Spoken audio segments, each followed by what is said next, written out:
రచ్చ రవి గారికి, రామ్ జోగేష్ శాస్త్రి గారికి, కాసరాల శ్యామ్ గారికి, అనంత్ శ్రీరామ్ గారికి, బుర్రా సాయి మాధవ్ గారికి, ఇక్కడ ఉన్న అంజలి గారికి, అలాగే మ్యూజిక్ డైరెక్టర్ తమన్ గారికి, నాకు చాలా తక్కువ సినిమాలు నేను థియేటర్కి వెళ్ళేవాడిని.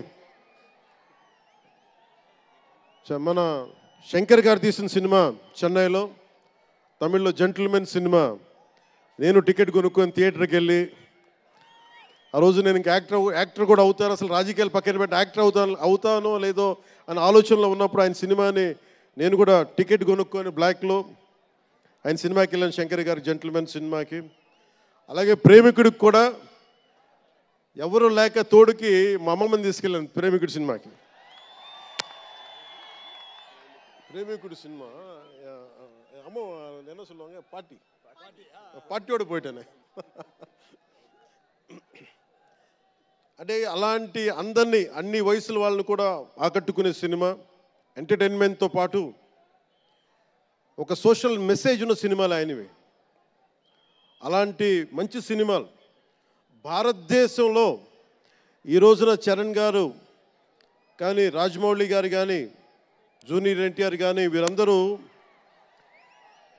విఖ్యాతిగా మన ప్రపంచ ఖ్యాతి ఉన్న రావటం అనేది దానికి ఆద్యులు కొద్దిమంది డైరెక్టర్స్ ఉన్నారు, ముఖ్యంగా దక్షిణాది నుంచి. దాంట్లో చాలా కీలకమైన వ్యక్తి శంకర్ గారు. శంకర్ గారు ఈ రోజున భారతదేశం మొత్తం తెలుగు చిత్ర పరిశ్రమ వైపు చూస్తుంది అంటే తమిళనాడు నుంచి వచ్చి తెలుగులోకి డబ్బై ఆ సినిమాని తెలుగు ప్రేక్షకులు ఇది తమిళ సినిమా కాదు తెలుగు సినిమా అని చెప్పి గుండెల్లో పెట్టుకొని ఆదరించారు. అంత గొప్ప సినిమాలు తీశారు శంకర్ గారు. నేను ఎప్పుడు అనుకునేవాడిని శంకర్ గారు తెలుగులో కూడా తీయచ్చు కదా డైరెక్ట్ తెలుగు ఫిల్మ్ అంటే. ఆయన ఈ విధంగా గేమ్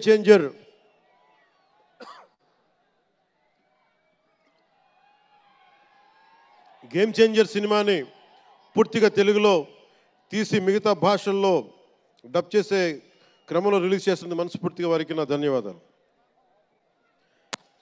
అలాగే దిల్ రాజు గారు, నేను తొలి ప్రేమ సినిమా అప్పుడు ఆయన డిస్ట్రిబ్యూటర్ అంటే ఏదో ఒక చిన్న పోస్టర్ చూసి ఎక్కడో ఒక మాటిని ఈ సినిమా చాలా సూపర్ డూపర్ హిట్ అవుతుందని ఒక నమ్మకంతో పాపం ఆయన అడ్వాన్స్ ఇచ్చారు.